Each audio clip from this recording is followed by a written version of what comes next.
Assalamu alaikum. I am Dr. Aruna Hashmi. Welcome to Virtual University's course Introduction to Early Childhood Care and Education. Dear students, today we will discuss about the history of ECCE. آج ہم history پڑھیں گے کہ early childhood education and care کیسے develop ہوئی، اور اس کو آپ نے ایک کہانی کی طرح سمجھنا ہے اور نوٹس لینے ہیں۔ ای سی سی ای کی کہانی شروع ہوتی ہے 1500 میں، اور 15ویں صدی میں اس کو ہر ہیومن سوسائٹی کا ایک لازمی جز قرار دیا جاتا ہے۔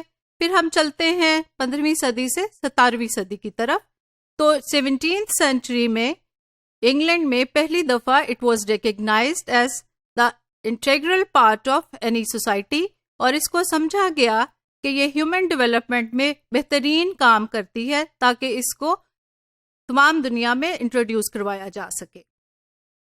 It continued to grow in 19th century and as a universal primary education، اور ویسٹرن ورلڈ میں اس کو ایک نارم کا درجہ دے دیا جاتا ہے۔ ہسٹوریکلی اس طرح کے تمام ارینجمنٹس کو جب ہم دیکھتے ہیں تو لگتا ہے کہ یہ انفارمل سیٹنگ پہ تھا، اس میں فیملی کو ان کی انوالومنٹ نظر آتی ہے، ہاؤس ہولڈ ارینجمنٹس نظر آتے ہیں، اور کمیونٹی ممبرس کی سروسز کو دیکھا جا رہا ہوتا ہے۔ سب سے پہلا نام جو اس ہسٹری میں ہمیں نظر آتا ہے وہ جان اموس کمینیس کا نام ہے۔ جیسے کہ آپ دیکھتے ہیں کہ یہ 1592 سے 1670 تک اس کا کام نظر آئے گا آپ کو، اور یہ ایک چیک ایجوکیٹر تھے، اور جن کا کام تھا کہ انہوں نے فرسٹ پکچر بک بنائی، اور جس کو انہوں نے آربس پکٹس کا نام دیا، ورلڈ آف پکچرز۔ لیکن یہاں پہ یہ بات بڑی ضروری ہے کہ یہ کتاب بچوں کے لیے نہیں تھی بلکہ ٹیچرز کے لیے تھی۔ ٹیچرز کے لیے ایک گائیڈ بک بنائی کہ وہ بچوں کو نیچر کی اسٹڈی کے ذریعے سے سکھائیں۔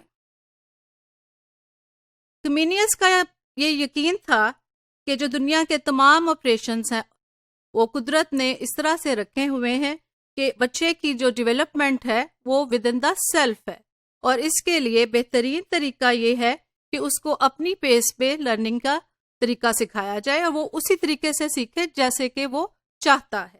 تو ٹیچر صرف اس پورے پروسیس میں اس کو ایز اے گائیڈ کے طریقے سے ہیلپ کریں گے، اور ایسی تمام فیسلٹیز مہیا کریں گے کہ بچہ اپنی مرضی سے کام کرے، کسی زور اور زبردستی سے نہ سیکھے۔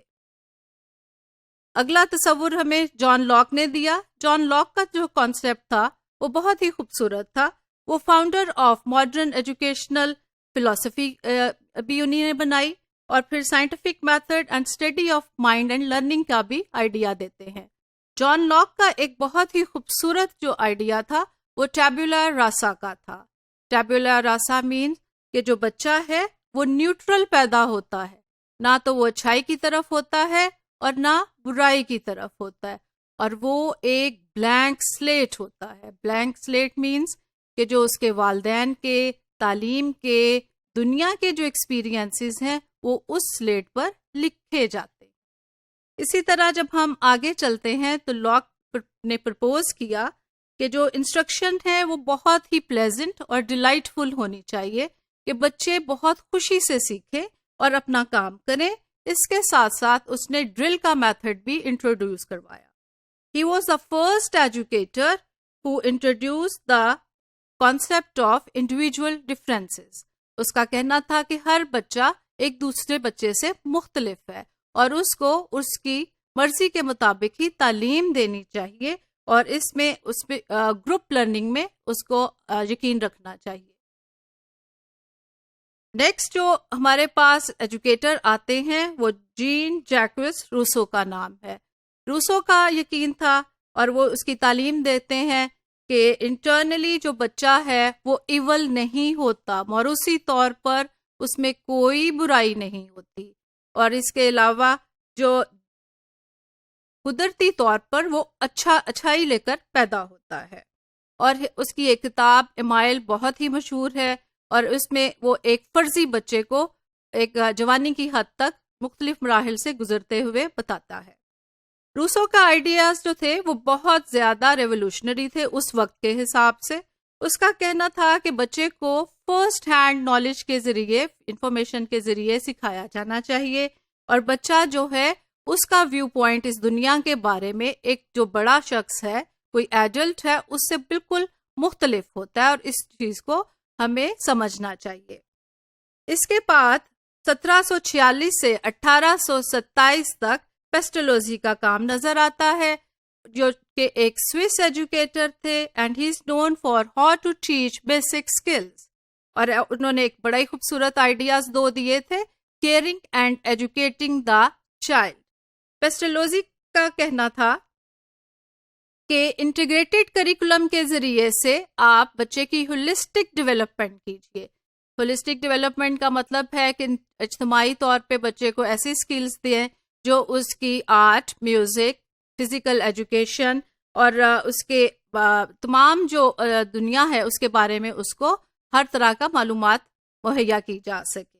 Education was to be of the head, hand and heart, کہ ان سب جو آپ کے ہاتھ ہیں، آپ کا دماغ ہے اور آپ کا دل ہے، یہ اکٹھا ایک لیول پہ کام کرے اور جڑا ہوا ہونا چاہیے۔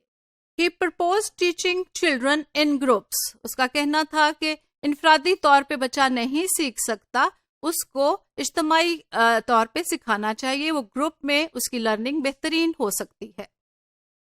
نیکسٹ ہمارے پاس فریڈرچ ولہم فرابل کا نام آتا ہے۔ فرابل کا نام شاید آپ نے بہت جگہ سنا ہوگا، اس کے نام پہ بہت سارے اسکول بھی کھلے۔ 1780 to 1852 تک اس کا کام نظر آتا ہے، and he is known as father of kindergarten. Kindergarten بھی بڑا فیملیئر ورڈ ہے، اور اس کا مطلب ہے چلڈرنس گارڈن، بچوں کا باغ، اور یہ بڑا خوبصورت کانسیپٹ تھا جو کہ انہوں نے پہلا کنڈرگارٹن خود کھولا 1836 میں، جس میں 2 سے 6 سال کے بچے تعلیم حاصل کرتے۔ فرابل کے مطابق play is the highest phase of child development, کہ بچے کو پلے کے ساتھ سکھائیں اور اس کی ریپریزنٹیشن کیسے ہوگی، جو اندر سے وہ چاہتا ہے وہ اس پلے میں اپنی وشز کو، اپنے جذبات کو بہترین طریقے سے پیش کرتا ہے۔ جیسے کہ آپ جانتے ہیں کہ اگر آپ پائلٹ سمجھتے ہیں اپنے آپ کو، تو اگر کھیلیں گے تو آپ پائلٹ بن جائیں گے۔ اگر آپ ٹیچر کو اچھا سمجھتے ہیں تو بچہ جو ہے وہ ٹیچر بن کے کھیلتا رہتا ہے۔ His class room included books, pets اور اسی قسم کی بہت ساری چیزیں، کیونکہ اس کی فلسفی تھی کہ جو بچے کا پلے کلاس روم ہوتا ہے وہ ایک گارڈن ہونا چاہیے، اور گارڈن کی جتنی خوبصورتی ہے، ڈیلائٹ فل ایکسپیرینسز ہیں، وہ گروپ میں وہاں پہ جا کے سیکھے اور پلیزنٹ ڈسکوریز کرے، اور جو ٹیچرز ہیں اور یا بڑے ہیں وہ ایسا مٹیریل اسے پرووائڈ کریں، ایسی ریسورسز اسے دیں، نئے آئیڈیاز دیں جس کے ذریعے سے بچہ تعلیم حاصل کر سکے۔ اگلا بہت ہی ایک بڑا نام ہے ارلی چائلڈہڈ ایجوکیشن کی دنیا میں، اور یہ ہے ماریا مونٹسری کا نام 1870 to 1952۔ ماریا کا کام سلمز آف روم میں تھا with poor children and with mentally retarded children، اور ماریا کا نام کے اوپر میتھڈ آف ٹیچنگ بھی رکھا گیا۔ Montessori is a method of education that is based on self-directed activity and hands-on learning۔ ماریا کا کہنا تھا کہ بچے کو ایسی تمام قسم کی ایکٹیویٹیز مہیا کیا جائیں جس سے وہ خود سیکھے اور اس کی ڈائریکٹ لرننگ کی جا سکے، اور اپنی کریٹیو چوائسیز رکھے، اپنی مرضی سے بہت بہترین جو طریقہ کار ہے اس سے فائدہ حاصل کر سکے۔ اور جو ٹرین ٹیچر اور ہائیلی ارینج کلاس روم اس کی ریکوائرمنٹ تھی اس میتھڈ کی۔ اس کے بعد ہم جاتے ہیں اسٹینر کی طرف۔ اسٹینر جو تھے ایک آسٹرین ایجوکیٹر تھے، اور ان کا جو کام تھا وہ والڈروف اسکول آف ایجوکیشن کے نام سے بہت سامنے نظر آتا ہے۔ اسٹینر theorized that childhood is very important phase of any children's life۔ Waldorf method of teaching بہت ایک یونیک قسم کا ٹیچنگ میتھڈ تھا، جس کے اندر انہوں نے بچے کی ہولسٹک ڈیولپمنٹ، جسے کہ آل راؤنڈر بنانا چاہیے بچے کو، اس کی طرف توجہ دی، اور انہوں نے کہا کہ broad curriculum is very much important, تاکہ بچہ اس سے سیکھ سکے۔ Art, music education, physical education, social and emotional education کے بھی واقع مہیا کیے جا سکیں۔ نیکسٹ نام آتا ہے ہمارے پاس دا میکملن سسٹرز۔ یہ اب آپ دیکھیں کہ ہم 20ویں صدی کی طرف چلتے چلے جا رہے ہیں۔ ان 20th سینچری میکملن سسٹرز، جن کے نام اس طرح سے ہیں، مارگریٹ اینڈ ریچل میکملن، اور انہوں نے انگلینڈ میں پہلی دفعہ ارلی چائلڈہڈ کا کام شروع کیا، اور ان کا نام تھا اسکول کا اوپن ایئر نرسری اسکول.